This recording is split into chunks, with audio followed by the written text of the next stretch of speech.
لا ما عاد يرعبني ظلم يهددني لا شيء أخسره لا لا مهما يطول الدرب فالحق معه.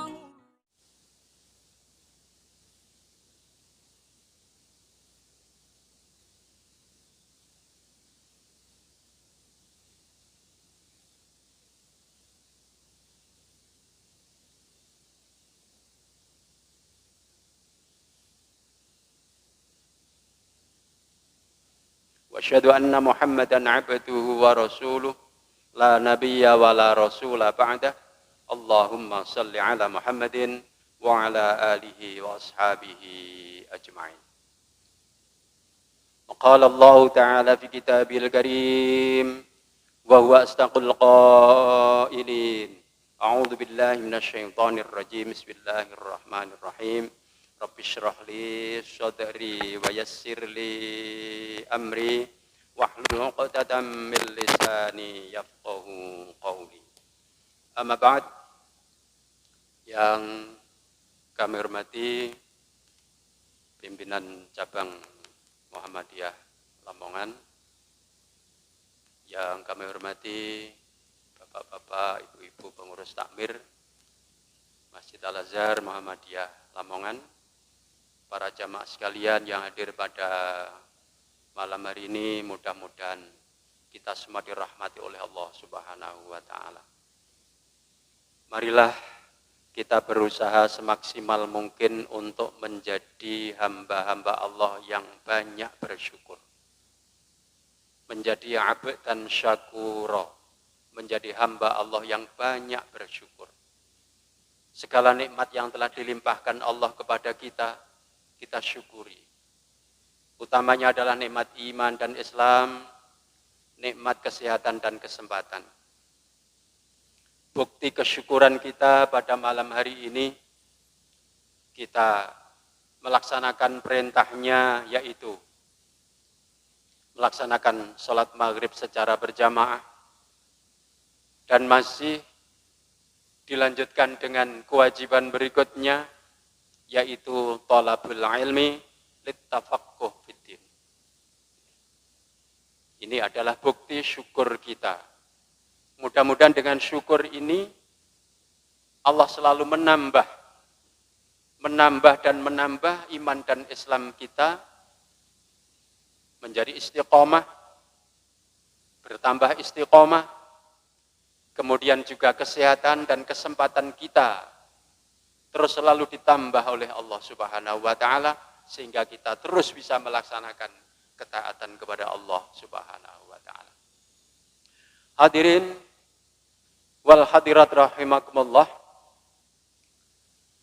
kita mempelajari sirah, yaitu perjalanan hidup Rasulullah sallallahu alaihi wasallam, berkenaan dengan perilaku beliau, ucapan beliau, dan berkenaan dengan peristiwa-peristiwa. Yang peristiwa-peristiwa itu kemudian menjadi sebab-sebab turunnya wahyu. Menjadi sababun nuzul atau asbabun nuzul. Menjadi sebab-sebab turunnya wahyu.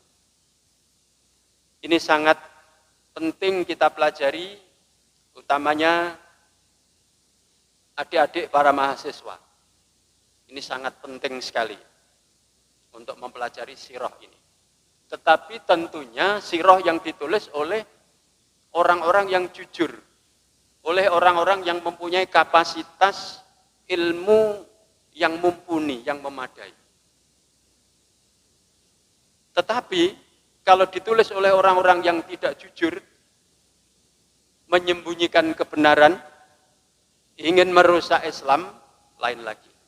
Maka harus ada pembanding. Kalau membaca sejarah, tarikh, sirah seperti ini, harus ada pembandingnya. Jangan sampai kita salah. Hadirin wal hadirat rahimakumullah, sebuah pengalaman. Dulu saya pernah berlangganan majalah. Judulnya keren. Tapi ternyata isinya adalah ditulis oleh orang-orang liberal. Dan pada saat itu mulai gencar-gencarnya, digembar-gemborkannya, dilancarkannya adalah liberalisme. Judulnya adalah Ulumul Quran. Keren.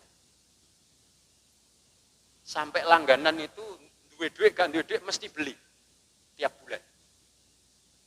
Tapi ternyata terkecoh. Setelah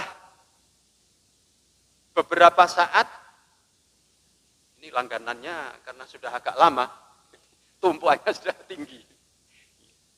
Setelah membaca dan membaca, ternyata ketahuan. Ini adalah ditulis oleh orang-orang yang menjadi corong-corongnya liberal. Mereka disekolahkan, dikuliahkan di Amerika dengan biaya penuh. Biaya kuliah gratis, biaya makan gratis, kos-kosannya gratis, bahkan bisa membawa keluarga. Luar biasa. Tapi syaratnya, nek boleh, begitu. Syaratnya kalau pulang, ini harus disampaikan. Seperti contohnya adalah Dr. Harun Nasution. Pulang merombak kurikulum YIN seluruh Indonesia. Luar biasa. Saya sempat mengikuti kuliah dengan materi tafsir. Tapi tafsir itu ada materi hermeneutika. Padahal ini adalah sebetulnya ilmu tentang interpretasi untuk Bible, untuk Injil. Tapi digunakan untuk Al-Quran, ya buyar, rusak semua. Nah ini sebagai informasi. Maka sirah ini penting kita pelajari, tapi dengan catatan harus kita pilih yang ditulis oleh orang-orang yang jujur. Jejak digital yang luar biasa, yang abadi sampai akhir zaman adalah Al-Quran. Ini jejak digital Rasulullah Sallallahu Alaihi Wasallam sampai akhir zaman nanti. Maka tidak ada kitab yang otentik di dunia ini sampai sekarang kecuali Al-Quran. Kemudian kalau sirah, tarikh ini harus kita pelajari. Termasuk yang ditulis oleh yang sedang kita pelajari, yaitu oleh Syekh Muhammad Al-Ghazali, yaitu di dalam kitab sirahnya Fiqhus Sirah. Nah, ini seperti yang kita pelajari ini. Hadirin wal hadirat rahimakumullah, ini sebagai pengantar. Kemudian ini kita lewati saja, nanti pada saatnya akan kita sampaikan. Kita langsung pada tema kita, yaitu tentang berita bohong. Haditsul ifki, berita bohong. Ada poin-poin yang akan kami sampaikan, yaitu ada 5. Yang pertama, hikmah pernikahan Rasulullah Sallallahu Alaihi Wasallam dengan Juwairiyah. Dulu sudah pernah kita sampaikan tentang pernikahan Rasulullah. Ini termasuk Juwairiyah. Yang kedua, orang munafik membangkit-bangkitkan rasa permusuhan lama dan fanatisme kesukuan masa jahiliyah. Ini diungkap-ungkap lagi, cek bentrok. Umat Islam, pondok umat Islam, cek bentrok. Iki penggaweane orang munafik. Yang ketiga, sababun nuzul ayat 8 surah Al-Munafiqun terkait dengan ucapan Abdullah bin Ubay bin Salul. Ini termasuk tokoh utama. Tapi tokoh yang jelek, tokoh yang buruk. Banyak turun ayat mengenai Abdullah bin Ubay bin Salul. Jangan keliru dengan Abdullah bin Ubay bin Ka'ab. Lain lagi. Itu sahabat yang terkemuka. Kemudian yang keempat, perbedaan antara Abu Jahal dengan Abdullah bin Ubay. Abu Jahal adalah perwakilan dari orang kafir, sedangkan Abdullah bin Ubay adalah perwakilan dari atau tokoh sentral daripada orang munafik. Itu nanti perbedaannya seperti apa. Kita harus ketahui. Kemudian yang kelima, tersiarnya berita bohong tentang kehidupan keluarga Rasulullah Sallallahu Alaihi Wasallam. Hadirin wal hadirat rahimahumullah. Nek ngono hoak iku.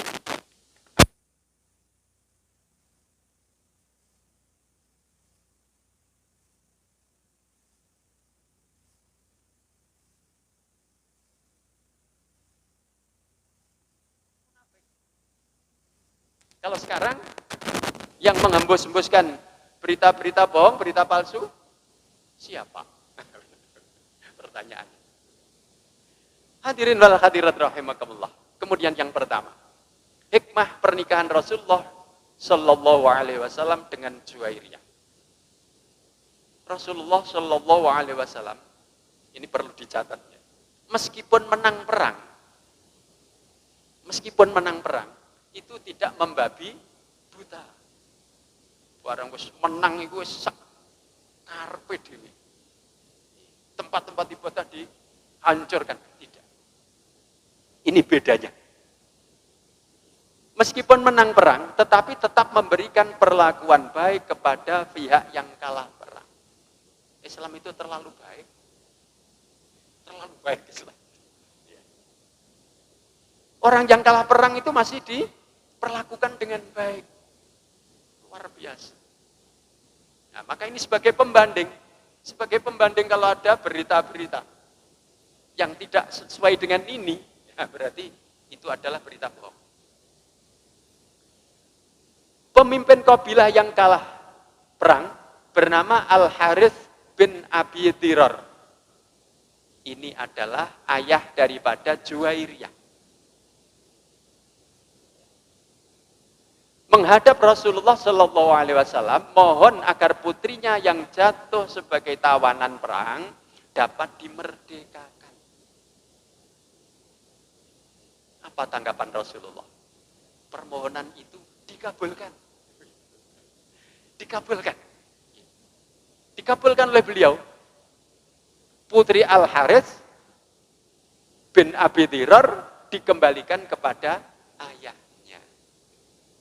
Luar biasa. Menang perang tapi berlaku baik. Permohonan minta dimerdekakan, minta dibebaskan, dikabulkan oleh Allah, oleh Rasulullah Sallallahu Alaihi Wasallam. Kemudian Rasulullah Sallallahu Alaihi Wasallam mengambil keputusan untuk nikah, dengan anak gadis Al-Harits bin Abi Dhirar tanpa meminangnya lebih dahulu kepada ayahnya. Hadirin wal hadirat rahimahullah. Ini penetapan hukum itu masih berjalan. Belum tuntas, belum selesai.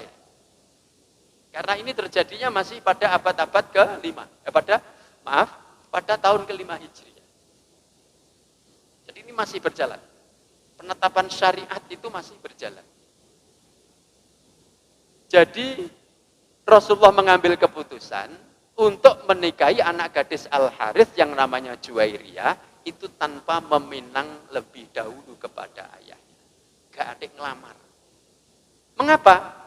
Hal itu sesuai dengan riwayat bahwa anak itu berkedudukan sebagai tawanan perang. Hukum Islam yang masih sedang berjalan, tawanan perang itu kalau tidak ditebus dijadikan sahaya sehingga boleh digauli. Boleh digauli. Yang namanya milkul yamin. Dulu yang heboh-heboh ada calon doktor yang menulis disertasi, namanya sampai lupa, sudah ketutup. Iya, milkul yamin ini heboh dulu. Karena berkedudukan sebagai tawanan perang, maka tidak usah dipinang. Jadi inilah sesuai dengan riwayat dengan sanad yang sahih yang diriwayatkan oleh Ibnu Ishaq. Juga dari Aisyah radhiyallahu anha dan dari hadis lainnya yang diriwayatkan oleh Imam Ahmad. Jadi ini adalah bisa dipertanggung. Nah, kemudian apa hikmah dinikahinya Putri Al-Harits oleh beliau? Antara lain, yang pertama, pasukan muslimin merasa malu sendiri untuk menjadikan para tawanan lainnya sebagai budak. Karena Juwairiyah tadi sebagai tawanan dibebaskan, dimerdekakan oleh Rasulullah, kemudian dinikahi. Sahabat-sahabat akhirnya malu.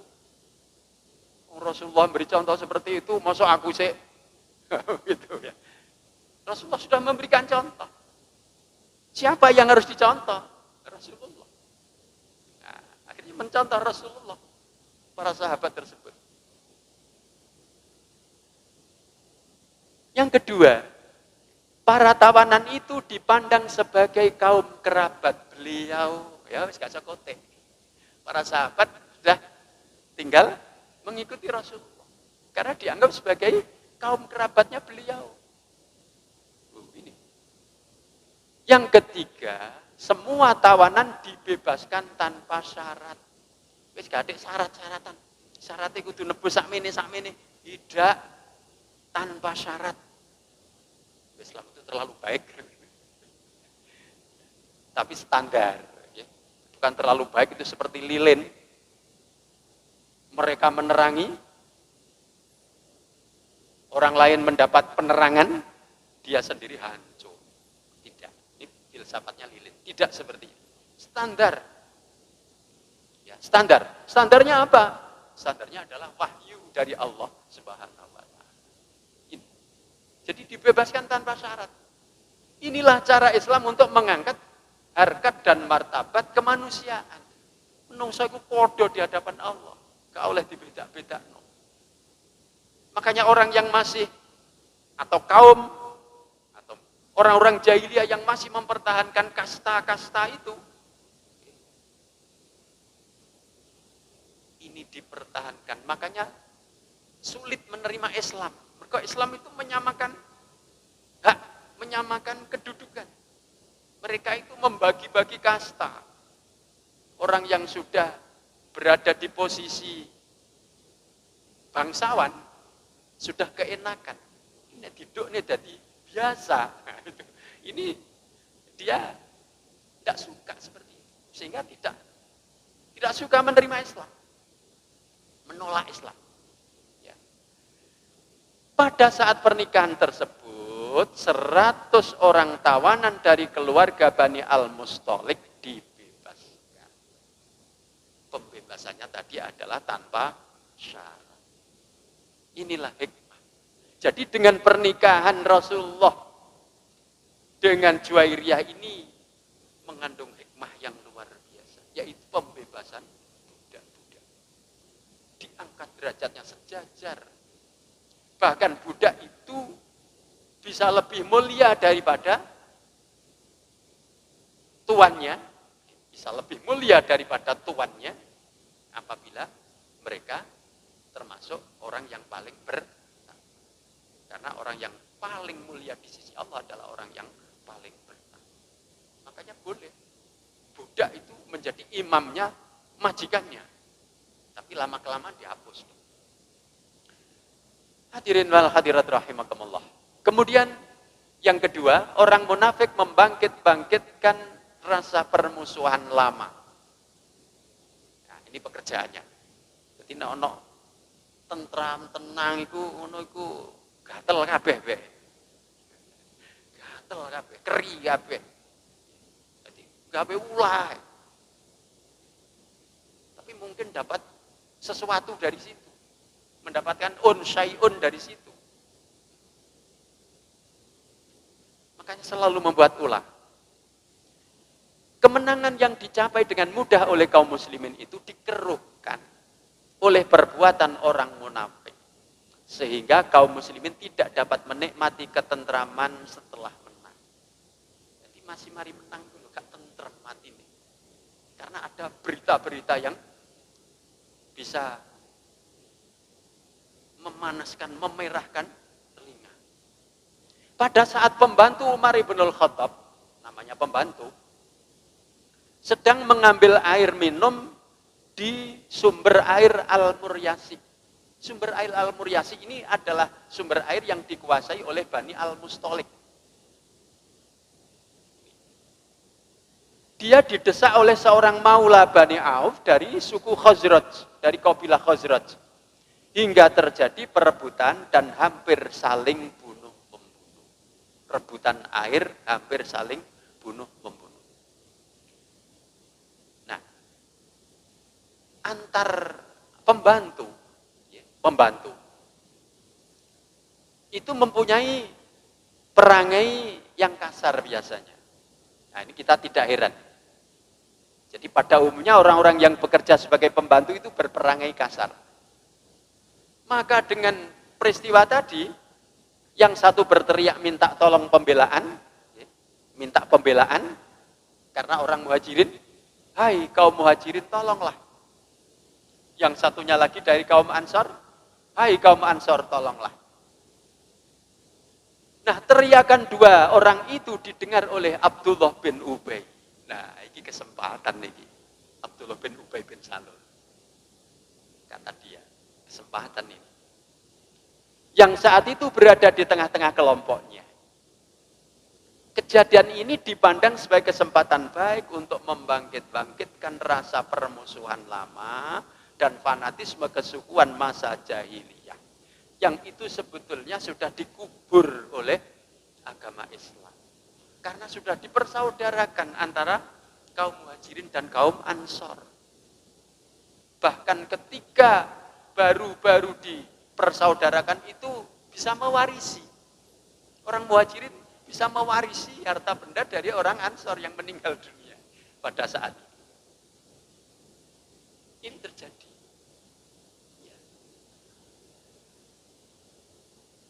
Hadirin wal hadirat rahimakumullah. Jadi itu dibangkit-bangkitkan lagi, dikompor-kompori lagi supaya muncul kembali. Maka Abdullah bin Ubay turut berteriak.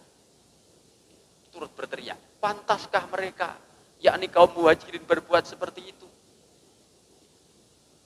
Apakah mereka mau mengalahkan kita, yakni kaum Ansor, dan menguasai kita di negeri kita sendiri? Demi Allah, bila kita telah pulang ke Madinah, tentu orang-orang yang kuat, orang yang kuat ini yang dimaksud adalah orang Ansor, pasti akan mengusir orang-orang yang lemah, yaitu orang muhajir. Hati-hati, gue nek mulai tak usir. Karena orang muhajir adalah orang-orang yang hijrah, ya, begitu akan diusir oleh Abdullah bin Ubay dan kawan-kawannya. Ia lalu kembali lagi menemui kelompoknya. Menyesali sikap kelompoknya yang selalu diam. Ini kelompokku kok meneng-menengai gitu. Dia yang selalu mengompor-ngompori terus. Dan mendorong-dorong mereka supaya menyampaikan protes. Ngajak demo lah begitu. Kok sekarang gitu. Jadi mendorong-dorong mereka untuk menyampaikan protes kepada Rasulullah dan sahabatnya. Luar biasa. Perilaku Abdullah bin Ubay. Apa yang dilakukan oleh Abdullah bin Ubay itu didengar oleh Zaid bin Arqam. Ia segera menghadap kepada Rasulullah Sallallahu Alaihi Wasallam, melaporkan kejadian itu. Kejadian itu dilaporkan kepada Rasulullah. Tetapi Abdullah bin Ubay itu juga orang yang cerdik, tidak kalah cepat dia. Dia juga melapor kepada Rasulullah. Dia juga menghadap kepada Rasulullah. Itu. Membersihkan diri dan mengingkari ucapannya. Bersumpah palsu, nah begitu, untuk memperkuat kebohongannya tadi. Jadi dia juga menghadap pada Rasulullah, sehingga ada dua berita yang berlawanan, yang kontradiksi antara laporan Zaid bin Arqam dengan Abdullah bin Ubay bin Salul. Ini sing bener. Nah, semua orang yang menyaksikan berpendapat lebih baik apa yang dikatakan Abdullah bin Ubay itu diterima saja. Ini orang banyak. Karena orang banyak itu tidak mengerti. Tidak mengerti yang sebenarnya. Tidak mengerti yang sebenarnya. Terima. Karena Abdullah bin Ubay itu adalah mempunyai kedudukan dan masih berpengaruh. Nah, begitu. Bahkan mereka mengatakan mungkin Zaid salah dengar dan tidak ingat benar apa yang didengarnya. Sampai begitu. Diragukan laporan daripada Zaid bin Arqam. Rasulullah Shallallahu Alaihi Wasallam sebenarnya merasa sedih menyaksikan kejadian itu. Rasulullah pun juga diuji. Oh pokok gak langsung turun wahyu? Nah, tidak. Ini juga diuji Rasulullah itu. Diuji juga kesabarannya.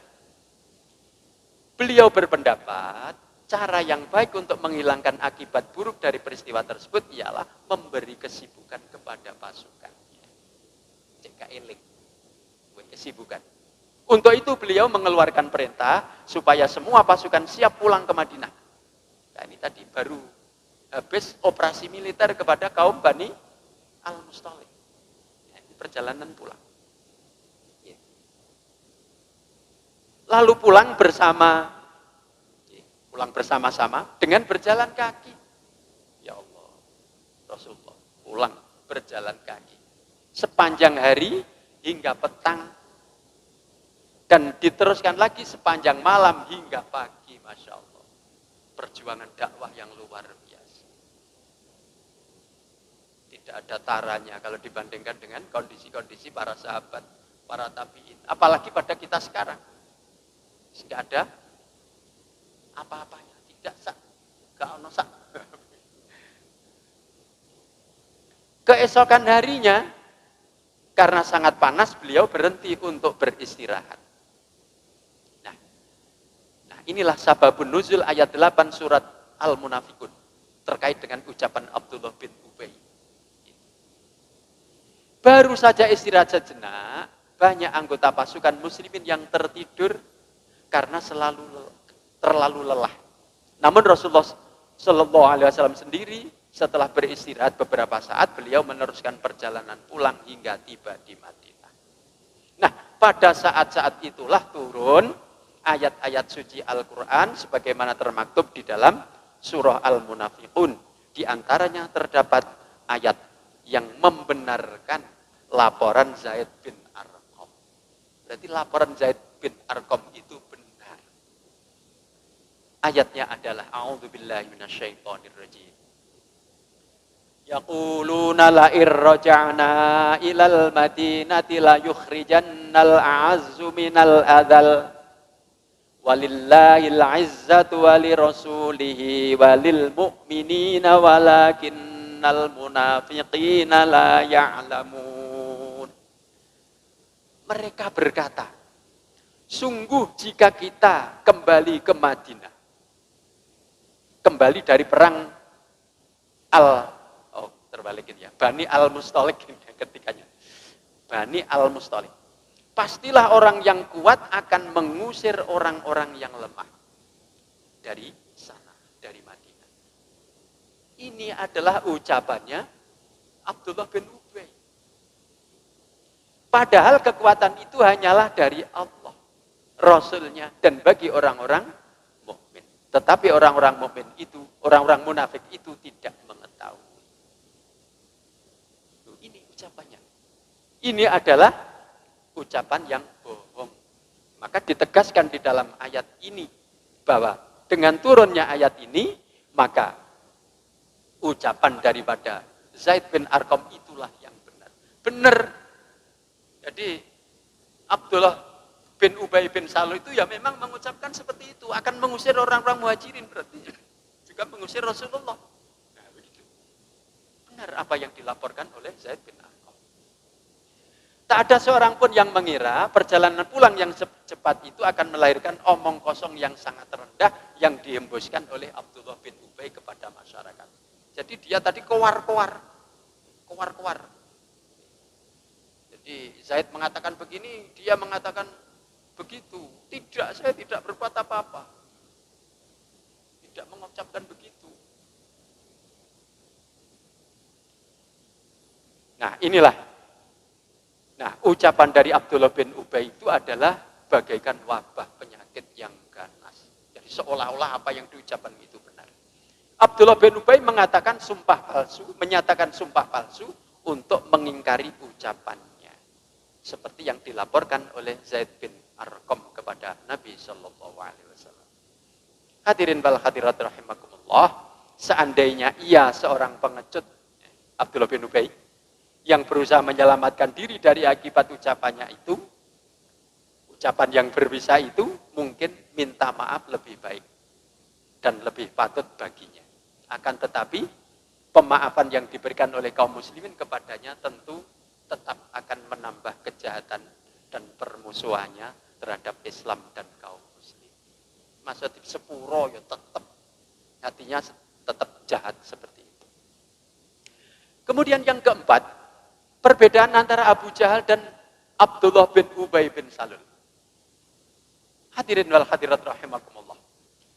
Di antara jenis manusia yang memusuhi Rasulullah Sallallahu Alaihi Wasallam dan agama Islam, memang terdapat perbedaan yang jauh antara yang satu dengan yang lain. Contoh, Abu Jahal. Abu Jahal itu memang musuh bebuyutan tiap orang yang masuk Islam.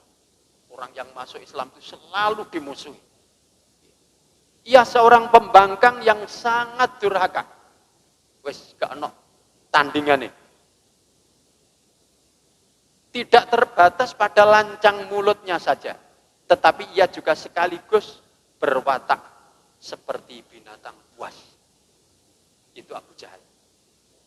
Ia tidak tedeng aling-aling dalam menghadapi musuh-musuhnya. Ia berani mengangkat pedang di siang bolong hingga mati terkapar. Itu Abu Jahal. Wes terang-terangan. Kontra itu terang-terangan. Wani ya wani temenan. Coba bandingkan dengan Abdullah bin Ubay bin Salul. Abdullah bin Ubay bin Salul, ia bersembunyi seperti kalajengking. Al-Aqrab di dalam sirahnya Muhammad Al-Ghazali itu ditulis seperti kalajengking, Al-Aqrab. Di dalam liang, menunggu kesempatan. Ada mangsa datang yang lengah, kemudian menyengat dengan bisanya. Luar biasa. Makanya fitnah itu lebih kejam daripada pembunuhan. Lebih kejam daripada pembunuhan. Kalau pembunuh, satu orang. Tapi kalau fitnah, iso sak negara. Iso sak donya. Itu fitnah, bahayanya fitnah. Binatang berbisa, tak ubahnya, jadi ini dianggap sebagai binatang berbisa. Tak ubahnya seperti seorang munafik yang biasa menyerang musuh-musuhnya secara gelap. Dengan menyebarkan desas-desus yang membingungkan masyarakat. Masyarakat bingung, ini dito sing bener, begitu. Kita sudah yakin bahwa ini benar. Ada desas-desus lagi. Bingung kita. Ini sing benar. Seperti ada desas-desus. Islam itu agama yang belum sempurna. Akhirnya bingung kita. Ini sing benar. Nah, kita harus kembali, harus yakin bahwa Islam adalah agama yang sempurna. Orang munafik seperti itu didorong oleh nafsu jahatnya. Nafsu jahatnya. Tidak segan-segan menyerang kehormatan seseorang yang semestinya harus dihargai. Dan tidak malu-malu menyebar berita-berita bohong mengenai seorang wanita yang hidup suci. Yaitu istri beliau, Aisyah radhiyallahu anha, yang menjadi sasaran. Maka tersiarlah berita bohong di masyarakat tentang keluarga Rasulullah, tentang kehidupan keluarga Rasulullah. Jadi kehidupan keluarga Rasulullah itu diusik, ben congkreh, ben gak rukun, biar pecah belah. Nah, itu penggaweane orang munafik. Sepulangnya Rasulullah Shallallahu Alaihi Wasallam dari operasi militer menundukkan orang-orang Bani Mustalik, di Madinah tersiar berita bohong tanpa dasar yang disebut dengan haditsul ifki. Siapa yang menyebarluaskannya? Yaitu orang-orang yang selama ini memuji Allah dan Rasul. Abdullah bin Ubay bin Salul. Apa tujuannya? Satu, menghancurkan Islam. Kondisi sekarang bisa kita baca.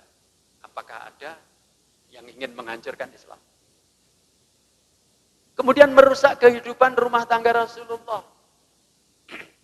Kehidupan rumah tangga Rasulullah dengan Aisyah itu aman-aman saja diusik. Yang ketiga, menjatuhkan martabat tokoh muslimin yang paling dekat kedudukannya dengan beliau, yaitu Aisyah radhiyallahu anha. Yang paling dekat dengan Rasulullah. Yang keempat, membuat bingung penduduk, membingungkan masyarakat dan membangkitkan perasaan kecewa di kalangan kaum muslim. Oh, nek ngono keluargane Nabi ku yo lho, gitu. Jadi supaya begitu, dibuat begitu. Untuk membingungkan masyarakat. Nah, untuk mencapai tujuan jahat itu, Abdullah bin Ubay meniupkan tuduhan tak senonoh terhadap seorang wanita utama, yaitu Aisyah radhiyallahu anha. Ingat bahwa Aisyah radhiyallahu anha adalah satu yang sejak pertumbuhannya hidup dalam lingkungan keluarga yang suci. Yang kedua, tidak pernah mengenal perbuatan tercela. Yang ketiga, tidak pernah pula terlibat dalam perilaku buruk, tidak pernah. Yang keempat, seorang putri yang merasa tidak ada kehidupan yang lebih baik selain mendampingi Rasulullah SAW. Seorang putri yang masih muda, tapi sudah mempunyai pandangan bahwa tidak ada kehidupan yang lebih baik kecuali mendampingi Rasulullah. Luar biasa. Yang kelima, putri yang dibesarkan dalam lingkungan keluarga Siddiq. Keluarga yang selalu membenarkan apa yang disampaikan oleh Rasulullah. Dah, tanpa takon-takon. Iya tak, bener tak itu. Wes pokoknya diucapna Rasulullah, mesti bener. Itu Abu Bakar As-Siddiq, ayahanda Aisyah radhiyallahu anha. Dan dipersiapkan untuk mendampingi kehidupan Rasulullah sallallahu alaihi wasallam di dunia dan akhirat. Tetapi penduduk awam dengan lahap menelan berita aneh-aneh itu. Orang awam ya diterima aja. Walaupun mereka sendiri sesungguhnya merasa bingung dan tidak menyadari betapa besar bahayanya. Sebab ikut-ikut menyebarkan berita bohong itu ada hukumannya. Ada hukumannya. Ada hadnya. Jadi menyebarluaskan berita bohong itu ada hadnya. Ada sanksinya. Ada hukumannya. Wanita utama yang dijadikan sasaran fitnah, yang dibuat-buat oleh kaum munafik, memberikan keterangan sebagai berikut. Ini pernyataan Aisyah radhiyallahu anha yang diriwayatkan dari hadis-hadis yang sahih. Pernyataan Aisyah adalah yang pertama, setiap Rasulullah sallallahu alaihi wasallam akan bepergian jauh, beliau mengadakan undian. Siapakah istri-istri beliau yang akan diajak pergi? Diundi dhisik. Kok sing arep diajak lunga ki sapa? Jadi gak dijak kabeh.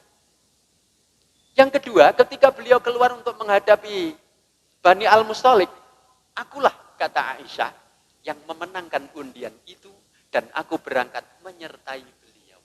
Jadi Aisyah yang berangkat karena menang undian. Itu menang arisan. Menang undian. Yang ketiga atau C, dalam saat-saat seperti itu para istri Nabi biasanya banyak makan sayur. Nek undian, masa undian itu banyak makan sayur, mengurangi makan daging supaya tidak menambah berat badan. Sebab nanti kalau ditandu itu cekak kabotan sing mikul. Nah ini. Bila aku ndak pergi menunggang unta, aku duduk di dalam haudaj. Haudaj itu adalah rumah mini yang terpasang di atas punggung unta. Setelah Rasulullah selesai melaksanakan tugas perjalanan itu, beliau beranjak pulang. Setibanya dekat Madinah, beliau singgah di sebuah rumah dan beristirahat di tempat itu beberapa saat lamanya. Di malam hari. Kemudian beliau memberi aba-aba untuk berangkat pagi. Di saat semua orang sedang berkemas-kemas hendak berangkat, aku, kata Aisyah, keluar untuk buang hajat. Ketika aku kembali, hendak bergabung dengan rombongan, kuraba kalungku. Ini kata Aisyah. Loh kok gak ono kalungku? Nah, kemudian kembali ke tempat buang hajat tadi. Nah, kenapa buang hajat harus keluar? Karena masyarakat jahiliyah pada saat itu belum punya WC di dalam rumah. Belum punya. Beda dengan sekarang. Ini dulu zaman Rasulullah. Nah, ini. Diraba tidak ada, kemudian kembali mencari kalungnya. Akhirnya ketemu kalungnya.